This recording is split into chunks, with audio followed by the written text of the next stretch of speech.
بسم الله الرحمن الرحيم كنتم خير أمة أخرجت للناس تأمرون بالمعروف وتنهون عن المنكر وتؤمنون بالله ولو آمن أهل الكتاب لكان خيرا لهم منهم المؤمنون وأكثرهم الفاسقون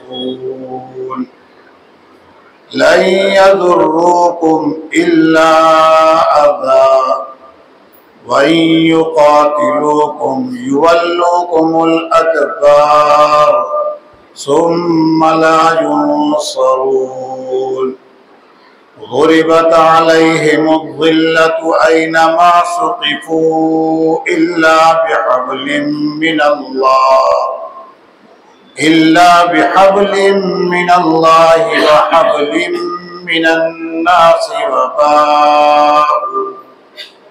وباءوا بغضب من الله وضربت عليهم المسكنة ذلك بأنهم كانوا يكفرون بآيات الله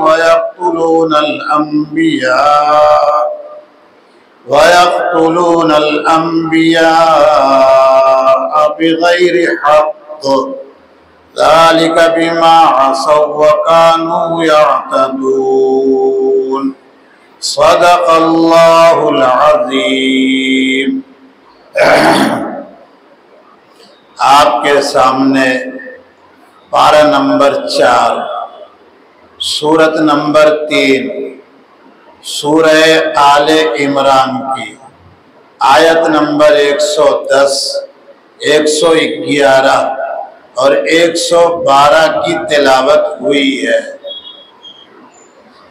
اللہ رب العالمین کا ارشاد گرامی ہے کنتم خیر امت، تم وہ بہترین امت ہو اخرجت للناس جو پوری انسانیت کے لیے پیدا کی گئی ہے، تأمرون بالمعروف تم بھلائی کا حکم دو، وتنہون عن المنکر اور برائی سے روکو، وتؤمنون باللہ اور اللہ پر ایمان رکھو، ولو آمن اہل الکتاب اور اگر اہل کتاب ایمان لائے ہوتے، لکان خیرا لہم تو یہ انہی کے لیے بہتر ہوتا، منہم المؤمنون واکثرهم الفاسقون ان میں سے کچھ ایمان والے ہیں اور زیادہ نافرمان ہے۔ لن یضروکم الا اذی وہ تمہیں سوائے تھوڑا تکلیف پہنچانے کے نقصان نہیں کر سکتے ہیں۔ وَإِن يُقَاتِلُوكُمْ اور اگر وہ تم سے جنگ کریں گے، يُوَلُّوكُمُ الْأَدْبَارَ تو تم کو پیٹھ دکھا کر بھاگیں گے، ثُمَّ لَا يُنصَرُونَ پھر ان کی مدد نہیں ہوگی۔ ضُرِبَتْ عَلَيْهِمُ الذِّلَّةُ أَيْنَمَا ثُقِفُوا جہاں کہیں بھی وہ ہوں ذلت سے دوچار ہو کر رہیں گے، الا بحبل من اللہ وحبل من الناس اللہ کے سہارے یا لوگوں کے سہارے اس سے بچاؤ حاصل کریں، وباءوا بغضب من اللہ اور وہ اللہ کے غضب کے مستحق ہیں، وضربت علیہم المسکنہ اور ان پر مسکنت محتاجی مسلط کر دی گئی ہے، ذالک بأنہم کانوا یکفرون بآیات اللہ وَيَقْتُلُونَ الْأَنْبِيَاءَ بِغَيْرِ حَقٍّ یہ اس لیے کہ انہوں نے اللہ کے احکامات کا انکار کیا ہے اور نبیوں کو ناحق قتل کیا ہے، وہ اس لیے کہ وہ اللہ کی آیتوں کا انکار کیا کرتے تھے اور نبیوں کا ناحق قتل کرتے تھے۔ ذالک بما عصوا، یہ اس وجہ سے کہ وہ نافرمانی کرتے، وکانوا یعتدون، اور حدود سے نکل جاتے تھے۔ آیت نمبر 110 میں دو حصے الگ الگ ہیں۔ ایک حصے کا تعلق امت اسلامی سے ہے، امت محمدیہ سے ہے۔ وہ کون سا حصہ ہے؟ توجہ سے سنیے گا۔ کنتم خیر امت اخرجت للناس تأمرون بالمعروف وتنہون عن المنکر وتؤمنون باللہ۔ آیت نمبر 110 کا یہ پہلا حصہ، پہلا بھاگ، یہ امت محمدیہ کی فضیلت بیان کر رہا ہے، امت اسلامی کی بزرگی بیان کر رہا ہے، ملت اسلامیہ کا مقام اور منصب بیان کر رہا ہے۔ امت محمدیہ کی فضیلت کیا ہوئی؟ کنتم خیر امت، تم وہ بہترین امت ہو۔ لہذا پتہ چلا کہ یہ بحیثیت جماعت کے، بحیثیت ملت کے، بحیثیت قومیت کے، ساری ملت کے سامنے، ساری قوموں کے سامنے، ساری کمیونٹی کے سامنے انتہائی اعلیٰ مقام اور اعلیٰ گریڈ رکھتی ہے۔ یہ کوئی گری پڑی قوم نہیں ہے، یہ کوئی ایسی ملت نہیں ہے کہ جو جدھر سے چاہے والی بال فٹ بال کی طرح لات مار دے اور یہ ٹھوکر کھاتی ہوئی، گرتی ہوئی چلی جائے، یا دوسری کسی قوم کی روش، اس کی عادت، اس کے راہ و رسم، اس کے جیون کے قانون کو اپنانے کی کوشش کرے۔ کیوں؟ اس ملت کے پاس کوئی قانون نہیں ہے، کوئی دستور نہیں ہے، نہیں، بلکہ تم بہترین امت ہو۔ معلوم ہوا کہ تمہارے پاس زندگی گزارنے کا مستقل ایک لا موجود ہے، تمہاری لائف جو گزرے گی وہ ایک پرماننٹ اور ایک متعین قانون کے واسطے سے گزرے گی۔ من چاہی تم معاملہ نہیں کر کے رہو گے، رب چاہی قانون کے مطابق تم رہو گے۔ ایک بات۔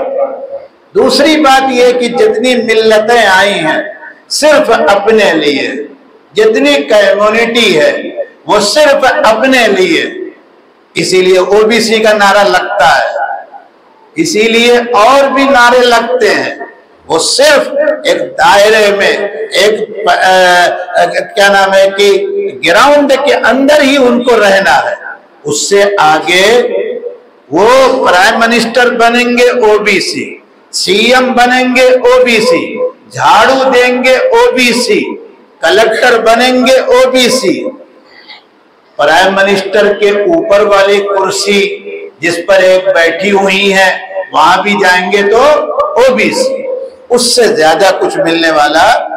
لیکن یہ ملت جو ہے یہ جب آنکھ کھولے گی پیدائش کے فوراً بعد تو امت محمدیہ ہے، اور جب ایمان دل سے قبول کر لے گی تو پتہ چلا کہ صاحب اب تو یہ امام الانبیاء کی پیروکاری کا اعلان کر رہی ہے، اور جب آگے بڑھتی جائے گی اور آپ کے سنن اور آپ کی ہدایات اور تعلیمات کے مطابق زندگی گزارے گی تو پتہ چلا کہ اس نے جنت میں جانے کا حق حاصل کرنے کی محنت کی ہے، تو اس کا درجہ درجہ پر درجہ بڑھتا چلا جائے گا، اور جب کمیونٹی گنی جائے گی تو سب امت محمدیہ ہوں گے، ایک ہی صف میں کھڑے ہو گئے، محمود و عیاد، نہ رہا کوئی بندہ نہ کوئی بندہ نواز۔ سمجھ رہے ہیں کہ نہیں؟ یہ ہے وہ۔ دوسری بات یہ ہے اس کا دائرہ پھیلتا چلا جائے گا. سورج کی روشنی پوری دنیا میں جہاں جہاں جائے گی، چاند کی روشنی جہاں جہاں جائے گی، ہوا جہاں جہاں پہنچے گی، ان تمام جگہوں پر اگر انسان ہے اخرجت للناس، تو یہ امت پوری انسانیت کے لیے ہے. یہ کوئی برسات میں، بارش کے سیزن میں یہ امت خود رو گھاس کی طرح نہیں پیدا ہوئی ہے. اسی لیے بہت سے مفسرین نے کہا اخرجت للناس، پوری انسانیت کے لیے بنائی گئی ہے، نکالی گئی ہے. اسی لیے صحابی نے رستم کے دربار میں پوچھا، دربار میں جواب دیا جب رستم نے پوچھا کیوں آئے ہو، تو کہا کہ میں آیا نہیں ہوں، اللہ ابتعثنا، اللہ تعالیٰ نے ہم کو بھیجا ہے. تو کہا تمہارا ٹارگٹ کیا ہے؟ کہا ٹارگٹ یہ ہے کہ تم کو تنگ دنیا سے نکال کر کھلی فضا میں ایک بڑی دنیا میں لے کے جائیں. مولانا علی میاں صاحب رحمۃ اللہ علیہ فرمایا کرتے تھے کہ مجھے اس جواب پر بڑی حیرت ہوئی. اگر وہ یہ کہتے کہ تم کو دنیا سے نکال کے آخرت کی طرف لے جانا ہے تو سمجھ میں بات آتی، وہ صحابی ہیں. لیکن تنگ دنیا سے نکال کر کھلی دنیا میں لے جا رہے ہیں، یا اللہ یہ تو دنیا ہی میں لے جا رہے ہیں. فرمایا نہیں، لیکن جواب صحیح ہے. وہ کیسے صحیح ہے؟ یہ جتنے حکام ہیں، کہنے کو کوئی اپنے کو کچھ بھی کہے، یہ آنکھ بھی اوپر نہیں اٹھاتے بغیر دائیں بائیں والوں کے کہے ہوئے. سمجھ رہے ہیں کہ نہیں؟ اور مومن مسلمان دھڑلے سے چلتا ہے. آپ کے پیچھے بم رکھا ہوا ہے، ہونے تو کوئی فرق نہیں پڑے گا، کنکر ہے وہ. کیوں؟ جب تک میرے رب کا حکم ہونے والا نہیں ہے. لا تتحرک ذرۃ الا باذن اللہ، کوئی ذرہ بغیر ان کے حکم کے، بغیر ان کے آدیش کے حرکت نہیں کر سکتا ہے. تو یہ امت جو آئی ہے نا پوری انسانیت کے لیے آئی ہے. اب اس امت کا منصب کیا ہوگا، کام کیا کرے گی؟ تأمرون بالمعروف، بھلائی کا تم حکم دیا کرو، برائی سے روکو. اسی کو حدیث کی زبان میں کہا جاتا ہے اس امت کا منصب ہے، اس کی ذمہ داری ہے امر بالمعروف نہی عن المنکر.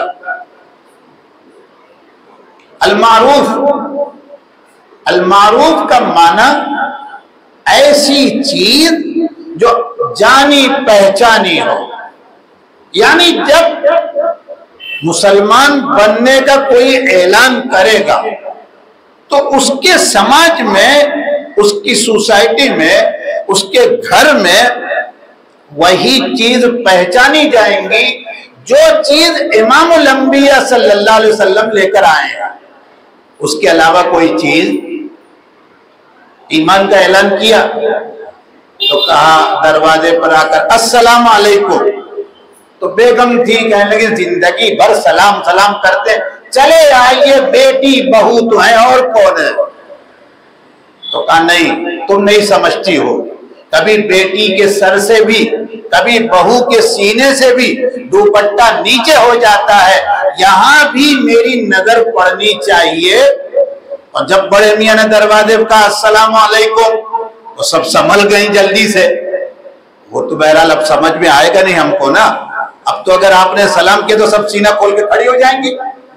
یہ تو وہ وقت تھا کہ جب دروازے پر گھر کا بوڑھا سلام کیا تو سب سمٹ گئی، ہر طرف چلی گئی. تو معروف ہوا ہے کہ سب سمجھ رہی ہیں کہ یہ آئے تو سر پر دوپٹہ رکھو اور ڈھنگ سے رہو. آپ اور آگے چلے جائیے، کوئی نہیں ہے، وہی تو ہیں. کون؟ کا آپ کی سالی. ارے ان سے پردہ میرا ہے. سمجھ رہے ہیں کہ نہیں؟ یہی ہے اس امت کے سامنے قانون. یہ امت انہی قانون پر چل کے پوری انسانیت کے لیے نمونہ بنے گا. اس لیے جب امت نمونہ بن کے رہی تو سیدنا عمر ابن الخطاب رضی اللہ تعالیٰ عنہ کے سامنے خطوط آیا کرتے تھے. علامہ شبلی نے کئی خط نقل بھی کیے ہیں دوسرے ملکوں کے بادشاہوں حاکموں کے کہ آپ ہمیں اپنی نظر میں جو سب سے اچھا آدمی ہو اس کو بھیجیے، ہم اپنے یہاں کمشنر بنائیں گے، گورنر بنائیں گے. دوسری حکومت امپورٹ نہیں کر رہی ہے. ایکسپورٹ بولیں گے آپ، امپورٹ بولیں گے؟ الٹا بول رہا ہوں میں. اچھا، وہ وہاں سے منگائے گی کہ بھائی بھیجو بھیجو. یہ امت کیوں نمونہ بنی ہوئی ہے. اور جب امت نمونہ نہیں بنے گی تو ہر ایک کہے گا کہ یہ دہشت گرد ہیں، انہیں نکالو. سمجھ رہے ہیں کہ نہیں؟ بہت صاف بات ہے، کوئی لمبی چوڑی بات نہیں ہے. ہر ایک کہے گا NRC ان کے اوپر لاگو کرو. سمجھ رہے ہیں کہ نہیں؟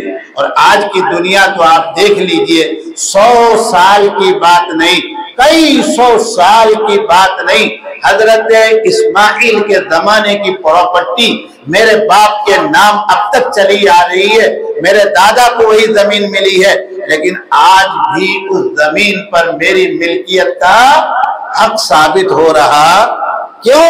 یہ ہے تأمرون بالمعروف وتنہون عن المنکر. المنکر ایسی چیز جو کوئی جانتا نہ ہو. گناہ مسلمان کے سماج میں کوئی جانے. چلیے تھوڑا سے فلانی جگہ بیٹھ کے کچھ پی لیں گے. کیا پی لیں گے؟ ہم تو ہمیشہ یہی سمجھتے ہیں پیاس لگی. مسلمان کیا سمجھتا ہے؟ پیاس لگی پانی پیے گا، بہت گرمی لگی تو لیمو کا شربت پیے گا، بہت شوق اس کو ہوا تو 10 آدمی سے پوچھے گا کہ یہ ساری دکانوں میں جو رکھا ہوا ہے وہ ہے کیا. کہیں دبئی کے ایئرپورٹ پر تھمسم اور وہ دونوں ملا کے تو نہیں رکھا گیا ہے. پوچھ کے جائے گا. اور جو بیچارے اس نمونے پر نہیں آ پائیں گے وہ جا کے کچھ بھی لے لیں گے وہاں سے. سمجھ رہے ہیں کہ نہیں؟ یہ ہے امت کا معاملہ. امت محمدیہ کی فضیلت بیان کی ہے. یہی امت جب نمونہ بنتی ہے تو نبی کا پورا نمونہ اپنے زندگی میں لے لیتی ہے. اسی لیے صدیق اکبر جب خلیفہ بن رہے ہیں، یاد رکھیے گا خلیفہ صرف صدیق اکبر ہے، باقی تو کہا جا رہا ہے یہ ایسے ہی جیسے ہمارے مؤذن صاحب نماز پڑھائیں تو بھی امام، ہمارے مولوی صاحب نماز پڑھائیں تو وہ بھی امام. لیکن آپ دونوں کا درجہ ایک رکھیں گے؟ کبھی نہیں رکھ سکتے. تو صدیق اکبر رضی اللہ تعالیٰ عنہ جو ہیں وہ خلیفہ کہتے ہیں کہ اصل اور خلیفہ کے بعد جو نائب آ رہا ہے بیچ میں کوئی فصل نہ ہو، کوئی ڈیوائیڈر نہ ہو. تو حضرت صدیق اکبر اور حضور کے بیچ میں ہے کوئی فصل، کوئی ڈیوائیڈر ہے؟ کچھ نہیں. باقی عمر، عثمان و علی. اسی لیے حضرت عمر نے مقام و منصب سمجھتے ہوئے اپنے ساتھ خلیفہ قلم سے نہیں لکھا بلکہ کہا امیر المومنین لکھو. سمجھ رہے ہیں کہ نہیں؟ یہ اور بات ہے کہ علماء کہیں گے چاروں خلیفہ، علماء یہی کہیں گے. علماء نہیں کہیں گے کہ ایک خلیفہ 3 امیر، نہیں، بلکہ علماء کہیں گے. لیکن ہمیشہ یاد رکھیے جس کا جو منصب ہے اسی منصب پر وہ رکھا جائے گا. ادھر کا ادھر، ادھر کا ادھر الٹ پلٹ کبھی نہ کیجیے گا. جو فضیلت صدیق اکبر کو ہے وہ کسی بھی صحابی کو نہیں ہے. یہ کوئی جذبے کی بات نہیں ہے. حضرت عمر کے بارے میں حضور کہتے ہیں لو کان بعدی نبی لکان عمر، کہ اگر میرے بعد کوئی نبی آتا، اگر میرے بعد تو عمر آتے.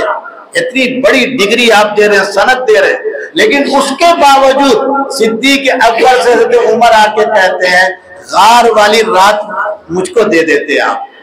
سمجھ رہے ہیں کہ نہیں؟ اس لیے مقام منصب جو ان کا ہے، غار میں صدیق اکبر تھے، حضرت عمر نہیں تھے.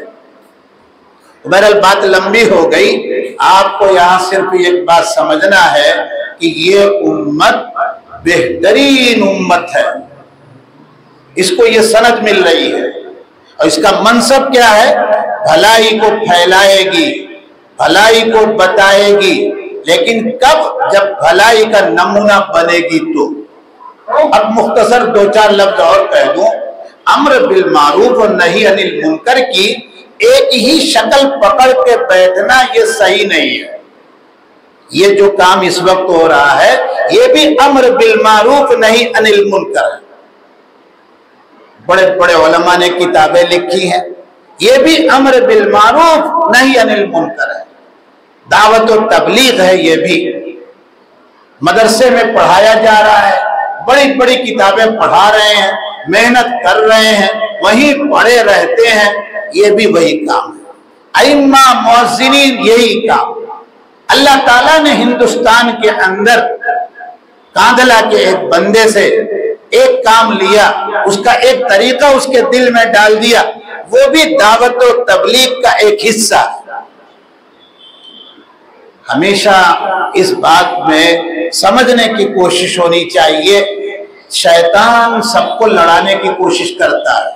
میں کہوں اسی میں سب کچھ ہے، سب کو پکڑ کے یہاں سے لے آؤ کاشی میرا سے، یہ غلط ہے۔ آپ کہیں اسی میں سب کچھ ہے، یہ بھی غلط ہے۔ یہ نہریں الگ الگ ہیں، پانی جانا چاہیے کھیت میں تاکہ فصل بہتر سے، اور جب ہر جگہ سے پانی لایا جائے گا تو فصل اور اچھی ہوگی، ایسا نہیں کہ پانی سے خراب ہو جائے گی۔ تو یہ ایک بات یاد رکھیے گا، مختصراً میں نے کہہ دی۔ اس کے بعد دوسرا حصہ ہے، اور اس دوسرے حصے سے یہود و نصارہ کی اللہ تعالیٰ نافرمانی، ان کی کمی، ان کی کوتاہی، ان کی ہٹ دھرمی، ان کی ضد، ان کی توہین انبیاء کی شان میں، یہ کئی آیتوں میں اللہ تعالیٰ بیان کریں گے، اور یہ سلسلہ جائے گا کم سے کم آیت نمبر 116 تک۔ اب اللہ تعالیٰ کیا کہتے ہیں یہود و نصارہ کے بارے میں سنیے۔ اگر اہل کتاب یہود و نصارہ ایمان لائے ہوتے تو یہ انہی کے حق میں بہتر ہوتا۔ بات سمجھنے کی کوشش کیجئے گا۔ اللہ تعالیٰ کے ہاں بڑے سے بڑے شرارتی کے لیے بھی جگہ ہے، جب تک وہ نہیں مرے گا اپنی ضد پر، کفر پر، اپنی ہٹ دھرمی پر، تب تک ان کی رحمت کا دروازہ کھلا ہے۔ مکہ المکرمہ میں آپ نے بار بار سنا پڑھا، حضور کے جانی دو مخالف تھے، لیکن ایک کو اس کے کسی ملنے والے نے کہا کہ کیا چلے ہو، ان کو سبق سکھانے کے لیے پہلے اپنی بہن بہنوئی کی خبر لے لو۔ یہ چیز دل میں لگ گئی کہ جس چیز کو ہم برا سمجھ رہے ہیں وہ تو ہمارے گھر میں پہنچ گئی ہے۔ تو وہ بندہ خدا وہاں جا کر بظاہر طاقت لگایا باطل والی، لیکن اس طاقت میں ہدایت چھپی ہوئی تھی۔ یہی ہے شر میں خیر۔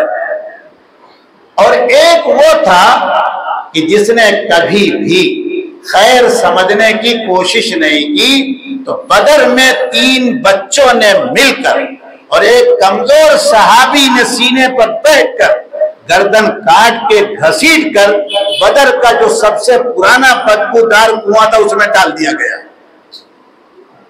تو یہود و نصارہ میں بھی حضور کی حیات طیبہ میں سرزمین مدینہ میں سیدنا عبداللہ ابن سلام، سیدنا ربی ابن سعد اور اسی طرح اسد ابن عبید، یہ پوری فیملی جو تقریباً 60 سے 80 کے بیچ میں تھی، ایمان قبول کر رہی ہے، اور یہی اہل کتاب صحابی کہے گئے۔ انہی کے بارے میں اللہ تعالیٰ کہتے ہیں منہم المؤمنون، ان میں سے کچھ ایمان والے ہیں۔ آگے فرمایا سینکڑوں خیبر میں یہودی ہیں، سینکڑوں قریظہ بنو نذیر قینقاع میں یہودی ہیں، آج کروڑوں یہودی عیسائی ہیں، لیکن یہ سب وَأَكْثَرُهُمُ الْفَاسِقُونَ، زیادہ تر نافرمان ہیں۔ اللہ تعالیٰ کے ہاں ایک بات سن لیجئے گا، مقام مرتبہ اقلیت کا ہے۔ کس کا ہے؟